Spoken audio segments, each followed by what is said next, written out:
Hi everyone, and welcome to D&D Horror Stories with D&D Doge. In today's video, we have a story about a Dungeons & Dragons group that ruins bards for a player with some super gross roleplay. A story about a dungeon master that takes away player agency in order to make the story go where he wants it to, and much more. But before we get into that, we're going to need some kitties to boost our protection against the psychic damage that these stories are sure to inflict.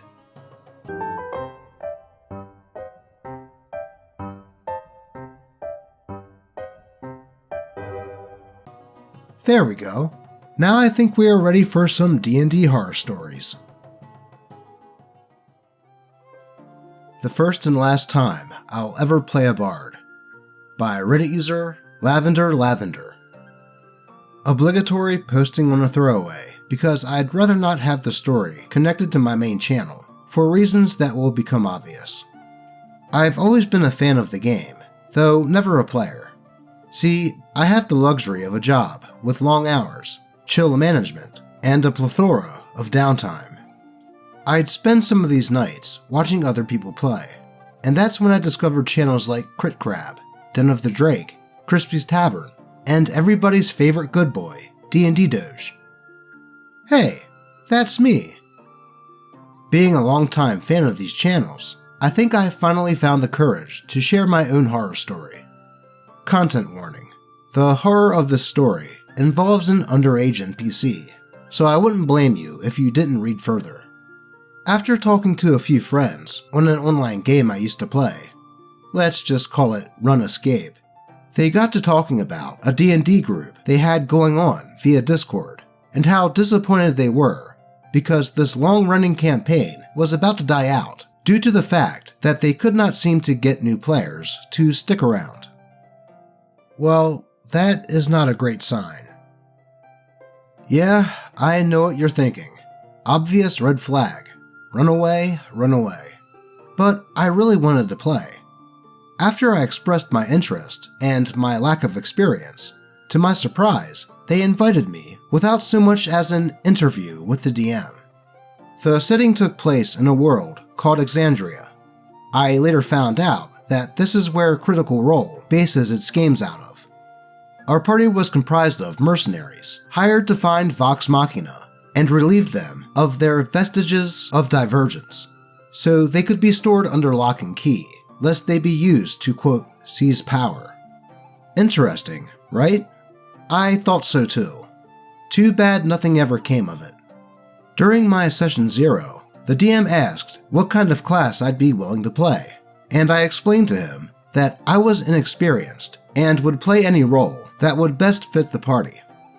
The conversation went as follows. DM, you can pick any class you want, but why don't you start out with a spellcaster? Normally, I'd have you start out as a paladin, but we already have one. Me. Well, I don't really understand combat. Are there any classes that use more roleplay? I have a good idea of how skill checks work. DM. Sure, you can play a bard. I actually have a character sheet written up for you if you want it. Are you okay with using a pre-made backstory? Me. Yeah, I don't have an issue with that. DM. Awesome. I'm going to have you sit this game out, so spend the week reading over it, and you'll be ready to join us next time. I was over the moon. It was finally happening. I get to roll dice, and the best part, I get to be the goofball. That was until I actually read the backstory. I won't bore you by writing the whole thing out, but to summarize, this guy was a changeling, eloquence bard, who spent his life living amongst various families while impersonating the dearly departed. He'd use people up for all they were worth, or until he got caught and moved along. Well, that definitely would not be a backstory that I would want to play off of. But I have to admit, it is pretty creative, plus it has room for a redemption arc. Not really my thing, but okay.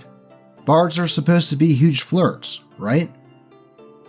Well, that certainly is the stereotype, but you don't have to play a bard like that. As time passes and sessions go on, I start getting a little bit better at the game. I started taking liberties with the character, and this is where the horror story starts. The party and I are camped out after a successful battle. My character is playing music while the rest go about their own business. DM: OP, you notice a woman approaching the campfire, seemingly attracted by your song. She introduces herself as Calliope and asks if she may sit near the flames as to enjoy the warmth and your song. Me: I continue playing my song, but nod in acceptance. As I finish the song, I inform her that anybody is welcome by my flame, so long as you come in peace. DM: you notice the woman's gaze hasn't left you since she sat down. Me: can I sneak a few glances at her as I play to see if I notice anything interesting? DM: you can't be sure, but she seems young. You notice that her clothes are worn and wet and revealing in certain areas. This girl has clearly been on her own, and luck has not been on our side for some time. Me: oh, you poor thing, I'm sorry. Here, let's get you out of those wet clothes before you catch your death. You can change over there by that tree. DM: do you ask her age? Me: that's the furthest thing from my mind right now, as she's in dire need of warmth. DM: do you tell her that? Me: of course. Does she take the cloak? DM: she does. Make an insight check. Confused, I roll it and pass. DM: as she takes your coat, you see a hint of fear in her eyes. She goes behind the tree and never returns. What do you do? Me: I inform the party that our friend hasn't returned in a while, and we should probably go look for her. DM: your party is not in the camp with you. It occurs to you that in the time that you've been talking with the girl, you don't remember hearing a peep from your friends. It's likely they're off doing their own thing. Will you seek her out on your own? Me: against my better judgment, yes. I can't leave her to the elements. There's something wrong here. The DM smiles and asks me to make a survival check. I roll low, so he tells me it takes much longer than it should have, but eventually, I find the girl and my party. Content warning: the rest of this post includes assault of an NPC who is revealed to be a minor. I won't go into detail, but I walk in on my party, quote, attacking the girl, while she's tied down on a large flat rock. Dude, what the fuck? They notice me and say, we're taking turns. I stand by my previous statement. Me, out of character: what the hell, guys? Seriously? No. Ranger: oh, come on, Bard. We couldn't let you have all the fun. Come on, we warmed her up for you. Me: I'd like to cast Hypnotic Pattern to see if I can subdue everyone. DM: no infighting. Me: I'm not attacking them. I'm just trying to subdue them. DM: same thing. Find a way to rectify the situation without attacking your friends. Me: if they're assaulting this poor girl, then they're not my friends. Well said, OP. DM: you can choose to split from the party, but understand that there will be consequences. Do you want to proceed? Me: fine, whatever, I don't care. Can I cast my spell? DM: okay, roll initiative. Wizard interrupting: I cast counterspell. DM: OP, your spell has been nullified. Wizard: I cast Enthrall on OP. DM: OP, make a wisdom save. I roll my wisdom save, and I fail. Wizard: I command OP to do something very awful to the girl that I won't repeat. Wait, that's not how Enthrall works at all. unless OP meant that he used command, but even then, the command would have to be one word. I think that the DM and the rest of the players were using OP's lack of D&D experience against them. I'm so shocked that I don't even know how to react to this, but it only gets worse. The wizard also cast Modify Memory on the girl. She fails her save, and he tells her that after I gave her my coat, I took her behind the tree and had my way with her. They keep me subdued until the town guard arrives and arrests me. I'm sure at this point, you're wondering why I didn't just pack my crap and leave. I don't know, maybe some part of me thought that this was just some big joke, and I'd find out we were all under some kind of devil charm. They roleplay an entire trial. The girl takes the stand, reveals herself to be my 15-year-old daughter who sought me out after her mother died of plague. She tells the court that her age was the furthest thing from my character's mind, and my character's main concern was giving her, quote, warmth. I am found guilty and executed. DM. And I think that's where we will end it today. Great job, OP. You took it like a champ. You have a week to roll a new character. Me. Roll a new character? DM. Well, yeah. The bard is dead, and no one's resurrecting that piece of crap. Me. But he was innocent. The party did all that. DM. Did they? I left the voice call and left the group, as well as the clan and the online game I met those guys in. It would be 4 years before I'd play again, but I'll never play a bard again. TLDR. Party of Losers recruits me, only to ultimately make me witness their sick fantasy, and then make me the villain. Jeez, talk about a horrible first experience with a campaign, which is a shame because the hook of trying to get the vestiges from Vox Machina is an interesting hook. I'll never understand why a single player, let alone an entire party, would want to roleplay something like this. And then, when they saw that OP wasn't going to go along with it and actually try to stop them, they decided to pull the crap they did, and even misusing spells to make OP's character do that due to OP's lack of experience with said spells, all to ultimately just kill OP's character. That is a super dick move, and I don't blame OP for just up and leaving after all of that, and even leaving the online game that they were all part of. It is a shame that this made OP not play D&D for 4 years afterwards, and even more of a shame that it made OP say that they will never play a bard again. Bards can be extremely fun characters to play, and I would say to OP to not let this experience prevent you from playing that class again. What happened wasn't because you were playing a bard, it was because you were playing with a shit party. So yeah, I'd say give playing a bard another chance sometime, and you don't have to play into the horny bard stereotype. I think we deserve a kitty after getting through that story. Wow, that was a fucked up story. Allow me to rid you of the cringe. There we go. That is a bit better. Now I think we are ready to move on to the next post. She Does Not Want to Be Your Next Vampire Overlord by Reddit user World Gone Away. I was looking for a book I've been missing for a while among my things, and during my search, I found a character sheet from way back in D&D 3.0.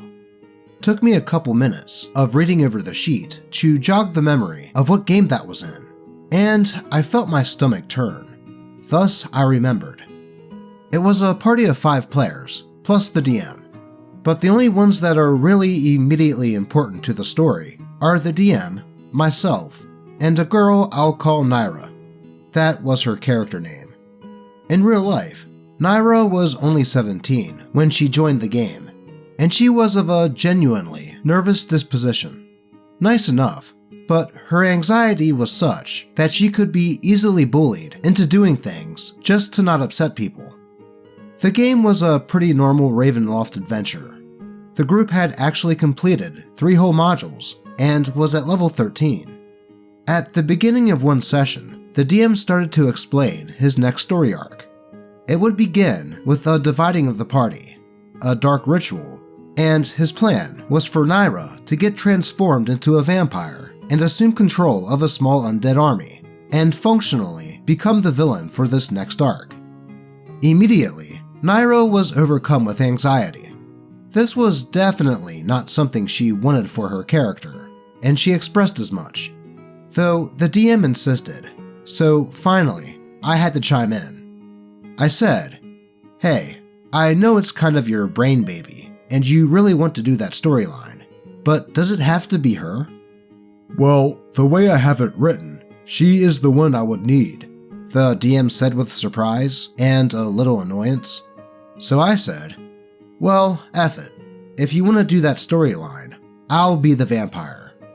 Naira was visibly relieved, while the DM was obviously annoyed. He said he would have to make some adjustments, but that he would be able to make it work. We spent the rest of that session setting up for that story arc. So a few more sessions go by, the story is underway, and out of game, the Dungeon Master keeps egging me to ask Naira out for some reason. I keep telling him that she is sweet, but I'm not interested. It started to become really weird when he would narrate to both her and I certain feelings our characters were having toward one another. Her and I both tell him that we don't think it's appropriate, but he keeps insisting that it's important to the story. We were annoyed enough that we were both about ready to leave when the story started to pick up. Once again, the party got divided. My character had gone full evil at this point, with Naira trying to appeal to the side of him that was still him. Then the session ended. Due to work obligations, I ended up missing 2 sessions. Back in these days, I was texting using T9, and social media hadn't been a thing for me, so it was rare that I got to communicate with the other players when I wasn't at my local game store. It just happens, one Saturday later, that I'm at the local game store getting a pack of magic cards when I bump into Naira. We catch up for a little bit before she let it slip that she quit the D&D game after the last session I missed. I told her it was probably for the best, but asked what the straw was that broke the camel's back. She then proceeds to tell me that the DM wrote and read aloud a summary for the end of the session, describing her character and mine becoming embroiled in a passionate romance that ultimately culminated in my turning her into a vampire before I am slain by the villagers. And now, she has to pick up where I left off as the Overlord. She told me that he even did what he could to force her to roleplay it. She hung in there until the conclusion of the session, and then said that she quit.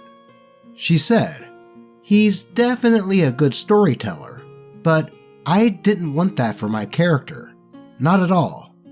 I simply replied, "You've gotta be effing kidding me." So I found the DM's phone number, and I gave him a call. We proceeded to have a long and explicit conversation about player consent, how we appreciate him trying to tell a story that he wanted to tell, but that he very much went about it the wrong way, and that neither Naira nor I wanted our characters to be romantically involved. He threw every excuse in the book at me about why it was somehow okay that he did what he did. He said that the story was the most important thing, that where the story and rules clash, the story should win, and he felt the same about player agency. Needless to say, I never played in another game he ran, and I lost contact with most of the people that were in that game. One thing that really still bothers me is that I have a creeping suspicion that somehow he wanted me to ask her out purely as a vehicle for getting her to cooperate with his story direction. And if that's even remotely true, it's effing weird. TLDR, DM tries to enlist another player to be the villain in the next story arc. They refuse to go along with it, so I accept the role, and the DM tries to force an in-character romance between that player and I to get what they wanted in the first place. Wow, now that is some major BS. This Dungeon Master suffered from what I like to call should just write a book syndrome, especially when he said that when it comes to player agency and the story, that the story should come first. D&D is supposed to be a game where the Dungeon Master and the players create the story together through roleplay and within the confines of the rules of the game. Then, there's the idea where the DM wanted one of the players to essentially become the big bad guy. And that could be okay and all, as long as one of the players would be cool with that. But the player he wanted it to happen to didn't want to do that, so he just had her become it against her will when OP was not there, and even killed off OP's character. So I don't blame her or OP for not going back to that Dungeon Master's games. Sure, he may have been a good storyteller, but you're supposed to let the players impact said story. Let's move on to today's final post. Some players just love to reject plot hooks. By Reddit user Astra the Curious. A Delta Green game, similar to Call of Cthulhu, for those who don't know. The very beginning of the session. We played 2 scenarios before, and this is the third one with the same players.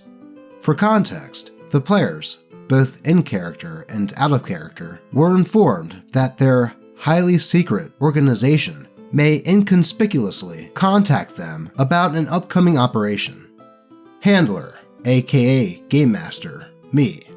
As you are walking in the street, a seemingly random person bumps into you, drops a folder with some papers, and then hands it to you and says, "You dropped something," while looking at you intently, straight in the eyes. Player: I say, "No, I didn't. It's yours." Handler: he says, "No, it's yours," shoves the folder into your hands, and walks away. Player: I toss it into the nearest garbage bin. Haha, my character is so stupid. Why are some players like this? I get that you want agency, your decisions to matter, etc. But there is a time and place for that. In scenarios that I prepare, players have quite a lot of freedom to conduct investigations, interact with NPCs, and solve the crisis in a multitude of ways. It's almost a sandbox within confines of a specific mission, but you do need to actually get to the mission itself, because that's your character's literal job. Also, I spent quite some time and effort preparing the fairly complex scenario. Also, everyone else took the mission. It's not even the first time that such a thing has happened, and it's really making me uncomfortable every time. The only good solution I have come up with is telling the player out of character, okay, create a different character, one that will actually agree to this mission, because that's what we're playing today. And so far, it works. I'll never understand why some players insist on being so difficult when accepting the initial plot hook in order to get the game going. Like OP, I understand that players like to have character agency, but the players also need to be a little cooperative with a little bit of guidance in the beginning of any tabletop RPG in order to get the ball rolling and start the game. At least it sounds like OP has a way of getting this player to understand that by telling them to make a new character that will roll with the punches. But the fact that they had to do that more than once is a bit of a red flag for that player. But that is all I have for you today. As always, I appreciate all of you, especially if you like, comment, and subscribe, especially since we're getting really close to 30k subscribers. And may your games remain horror story free. Until next time.